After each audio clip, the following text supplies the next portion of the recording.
এই ঘটনার সাথে সাথে আমরা একে একে সুস্থ অসুস্থ 9 জন আসামিকে ধরছি, জানেন না? ধরছেন 9 জন আসামিকে ধরছি, 6 জন সুস্থতা অসুস্থতায় মিলে বর্তমানে রিমান্ডে আছে। তাদের যথাযথ ব্যবস্থা হচ্ছে।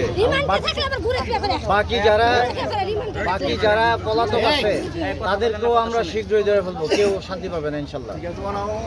আপনারা কিন্তু আপনাদের প্রতি আমার যেটা পরামর্শ এবং অনুরোধ, আপনারা এরপরে আর দ্বিতীয় কোনো পরিস্থিতি এইরকম ঘটনার উদ্ভব করবেন না, শৃঙ্খলা বজায় রাখবেন নিজেদের মধ্যে, ঠিক আছে? এরা যেন শাস্তি পায়। সাক্ষ্য প্রমাণের ভিত্তিতে আমরা সাক্ষ্য প্রমাণ সংগ্রহ করার চেষ্টা আছে, অব্যাহত আছে, উপস্থাপন করা হবে। আপনারা দিনে দুপুরের ঘটনা আপনারা নিজেরাই সাক্ষ্য দিবেন ঠিকঠাক মতো, আদালত শাস্তি দিবে ইনশাল্লাহ, ভালো শাস্তি হবে, ঠিক আছে?